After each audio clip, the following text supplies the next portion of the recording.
en tout cas en faveur de ces gens-là yi nga xamante ne ñoo nekk chez le président Diomaye. te loolu man du moom lañ doon xeex avec le projet ça c'est pas l'esprit du projet. parce que projet bi li wax mooy képp koo xamante nii da nga am problème ak alalu réew mi.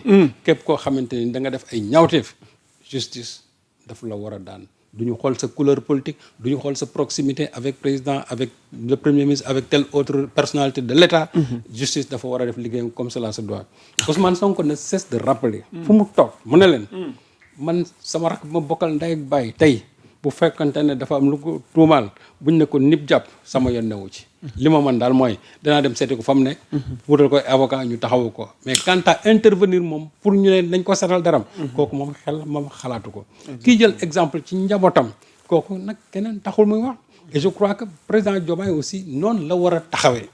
mais li nga xamante ni ñun moom lañ gis boobu léegi vraiment dalul xel. te souvent sax daf ci am ay affaires yoo xam ne ni am na fi. ñu am luñ ci xam. bon peut-être du loo xam ne ni mën nañ ko tëgg yëkkati ko ci penc mi. mais loolu aussi man jàpp naa c'est les pratiques de Macky Sall. parce que jàpp une telle personne. souvent nga dégg ñu ne. am na ko intervenir bàyyi nañ ko parce que on l'a vu ici hein. on l'a vu ici y a quelqu'un boo xam ne jàpp nañ ko fi benn instant ñu jàpp ko fi ba mu guddee. am ñu fi intervenir ñu bàyyi ko mu dem. loolu gis nañ ko fi te du benn du ñaar. xam nga du benn du ñaar. fii laa fi toog fii la veille man la Cheikh Omar Diagne danañ ko bàyyi mu dem. waxoon nga ma ko de. xam nga waxoon naa la ko danañ ko bàyyi mu dem. te dama déglu benn émission boo xamante ni ci benn télé. journaliste bi wax ko wax joo xamante ni day firndeel man wax ji nga xam moom laa waxoon. loolu moom c'est extrêmement dangereux su fekkee ne tey ñun foofu lañ toll. su fekkee ne wax dëgg yàlla foofu lañ toll tey. man jàpp naa ne ce projet là a failli avec le président Diomaye. ok voilà. tuuti même une yor-yor wi parce que. ces propos dafay fekk si la une de yor-yor bi nga xamante ni yaa ngi ciy posé wu question par rapport à la gouvernance patriotique en deux. pourquoi la machine Diomaye grippe soxna tuuti dafa am loo xamante ni dafay corroborer ces kàddu ndax déjà ginnaaw 2 ans après le séisme électoral 24 mars 2024 le projet de rupture se heurte à des obstacles persistants. si l'ambition de souveraineté demeure le cap affiché. l'heure de l'inventaire sonne déjà comme un avertissement pour l'exécutif. mu mel ni Moussa Diaw dafay décrire une démarche freinée par le retard des réformes annoncées. tandis qu'Ousmane Sonko alerte sur une inertie de la justice qui entrave la reddition des comptes pour rejoindre cadre yi nga xamante ni wax nga ko ba sur le plan économique Meissa Babou moom ak Seydou Bokoum pointe une situation encore fragile pendant que la pression sociale s'intensifie sur le fonds de pouvoir d'achat en berne. bu ko defee nag yor-yor wi yéen ñi bëgg a xam la ca biir ak li nga xamante ni liggéey suñuy naataango yooyu def nañ ko ànd ko ak Serigne Saliou Gueye lépp dina fa leer mais Serigne Saliou pour terminer ci point bi parce que dafa am yeneen point yu ñuy xaar. pourquoi la machine grippe. waaw la machine grippe dès l'instant que la première situation bu ñu Sénégal njëkk a déploré mooy cela qui devait faire fonctionner la machine tey gis nañu dañu am ay dissensions politiques. mais le Serigne Saliou parce que askan wi ba tey mënuñu comprendre. lii ndax war na mën a xew. waaw mooy li ma. ak ni mbir yi tàmbale. malheureusement tey loolu moo am. ok tey gis nañ ne diggante Diomaye ak Sonko politiquement en tout cas politiquement ça ne fonctionne plus loolu moom du lu ñuy nëbb lu ñëpp gisal seen bopp la ku ci nekk def nga sortie te sortie bu nekk dafa am loo xam moom lay firndeel Ousmane Sonko sortie yi mu nekk dafay firndeel loolu. quand il dit que na Diomaye dellusiwaatal fi nga xam fa nga jóge woon. quand le président Diomaye sort pour gën a dëggal coalition en disant que yéen a ànd nag man bi may wuti en tout cas récépissé et cetera alors que en réalité gis nañ ne ñooñu kenn mosu cee ànd ak moom donc loolu dafa am lu muy wane que ne am na dissension entre les deux. te loolu nag mën naa ne machine bi li koy fonctionner lool. mooy ki nga xamante ne moo Ousmane Sonko ci benn côté bi Diomaye ci benn côté bi parce que oto bi ñoom ñaar ñoo koy mën a fonctionner lool. mais su fekkente ne dafa am. manque en tout cas benn gis-gis seen diggante. mu am loo xam ne dafa xajam seen diggante. jàpp naa ne oto bi na nga xamante moom la waroon dawee. finalement du ñuy dawee. parce que bu kii bëggee dem kii di xëcc pour muy arrière finalement on risque tout simplement de faire du surplace. et malheureusement situation boobu ñun tey moom lañ jànkantoon terewul nag Ousmane Sonko li nga mu war a liggéey mi ngi koy liggéey terewul aussi Diomaye li mu war a liggéey mi ngi koy liggéey mais dafa am loo xam ne aussi li koy régler surtout mooy que ñoom seen entente politique.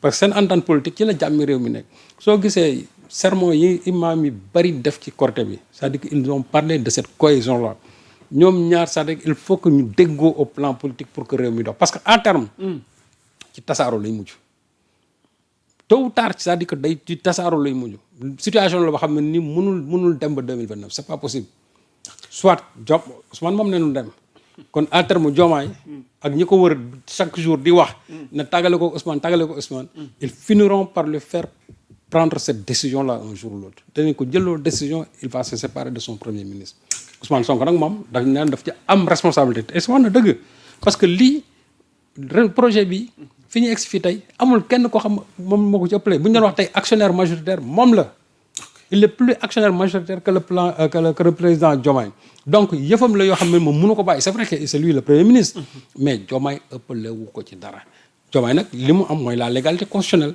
bu subaa su ko neexee mu jël décret daal di ne Ousmane remplacé naa la génnal ci gouvernement bi su boobaa aussi mu génn ci gouvernement bi tax ñi nga xamante ne ñoo nekk ci ay noppam guddeeg bëccëg ak yenn pays yi nga xamante ne ñooy intervenir guddeeg bëccëg seen diggante ak yenn lobby yi nga xamante ne aussi yenn lobby politico affairiste yi nga xamante ne guddeeg bëccëg il s'active autour du président pour que mu tàggale ko Ousmane Sonko un jour ou l'autre ils auront raison de Diomaye boobaa dinañ ko convaincre ci li nga xamante ne mooy moom na tàkkali ko ak Ousmane Sonko parce que ñoom jàpp nañ ne l'obstacle majeur dans ce pays là c'est Sonko souvent sax da ngay dégg ñu ne si le FMI n'accorde pas des financements c'est à cause de la radicalité de Sonko. ci laa bëggoon ñëw ak yow. waaw parce que ñëpp nee nañ opposition bi. une certaine partie société civile bi. ñu bëri nee nañ problème bi du Diomaye problème mu dëkk bi. problème gi bloqué dëkk bi. pourquoi la machine grippe. c'est Sonko. oui kàddu yooyu. non la machine grippe c'est à cause de Diomaye mais c'est pas à cause de Sonko. pourquoi c'est à cause de Diomaye. waaw Diomaye lui c'est le président de la République. ok. Ce qui arrive aujourd'hui dans ce pays-là, diggante ba Ousmane Sonko li ci xew yëpp. Sonko n'est responsable en rien. Diomaye ci boppam c'est lui le principal responsable de ce qui est arrivé entre lui ak Sonko. parce que su fekkee ne c'est des problèmes d'ego personnel loolu ça ne nous concerne pas nañ ko jël teg ko de côté. mais ñun li ñu soxal mooy. c'est-à-dire que c'est une entente politique pour le bien économique de ce pays-là. donc société civile boobu di wax ak opposants yooyu di wax ñoom de tout temps leur problème ça a été Sonko.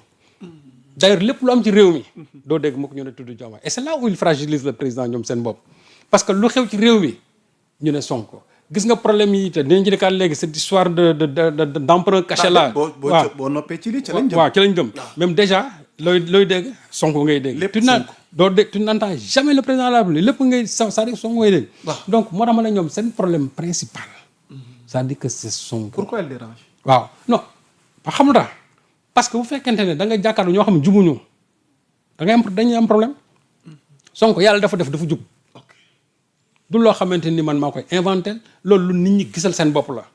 kilifa diine yi wax nañ ko kilifa aada yi c'est-à-dire que ñëpp nit ñi baax yëpp wax nañ ne Sonko nit ku jub la. te il a montré de tout temps il a toujours montré. amul luñ ko fi tumaalul Sonko bu fekkee ne defoon na fi ay détournement xaalis wala nangam ay détournement terrain loolu wax nañ ko ba tàyyi mais nit mënul indi preuve ci dara. kon gis nga ne teg nañ ko ci kaw taawal ji ba yàqal ko lu bari. mais chaque fois dafay dégonfler comme un ballon de baudruche parce que li ñuy wax dara du ci dëgg. donc nag su fekkente ne yow yàlla dafa def nga jub. te ñu ngi ko seexal ñu bari jubuñu. finalement ils feront tout pour dégager parce que yow yaay nekk principal obstacle bi et c'est là où le président Diomaye doit bien ouvrir ses yeux. ñii koy bëgg a tàggaleeg Ousmane Sonko tey na xool ñooñu ñan lañ.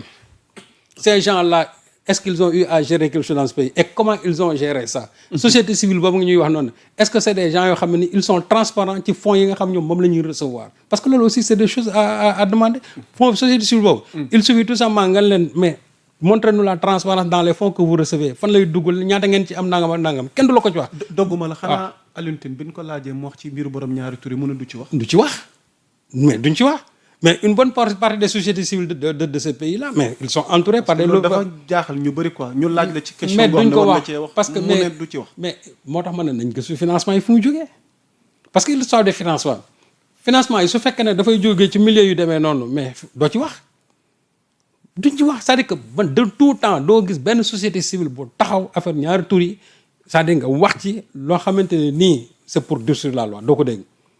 am na sax ñoo xam dañuy dem bay naan wooye nañ leen bàyyi ak seen orientation sexuelle nangam loolu xam nga musiba la dans un pays boo xamante ni qui est ancré sur des valeurs parce que pays bu nekk da nga am say valeurs tey li ñuy wax États-Unis mais Donald Trump loo ko mën a wax mais c'est quelqu'un qui déteste l'homosexualité. lu leer la leen wax de. ñaara mën a am. waaw Victor Orban boo demoon tey dëkkam aussi c'est la même chose. donc boo demee ñuy wax toujours extrême droite ñoom en terme en tout cas de mœurs. foo leen fekk lépp luy jëm ci homosexualité dañ koy bannir. mais pourquoi tey Sénégal ñu bëgg ko def cible parce que simplement ñoom aussi ils ont choisi de durcir la loi contre les homosexuels. non am na ñu ne ni Ousmane Sonko waxee. ak position gi mu ci taxawee. déjà sax ci sorti julli gi. dafa gën a dëggal ne bu fekkee. mooy loolu seen koppar a tax. mais mais wax nga dëgg gis nga. waawaloon ni sorti gi ñu def. waaw moom laa soosu man est-ce que ça va. waaw xam nga kooku def na ko. le commissaire je ne sais pas xawma aux droits de l'homme bi nekk des Nations Unies aussi il a fait une sortie en demandant même au président Diomaye de ne pas promulguer la loi c'est-à-dire que ñooñu tey intérêt yi ñuy sàmm mooy intérêt les lobbies politiques en tout cas les lobbies homosexuels les lobbies LGBT. te boo xoolee la plupart nee naa la yenn organisation yooyu ñoom dañuy intervenir di financer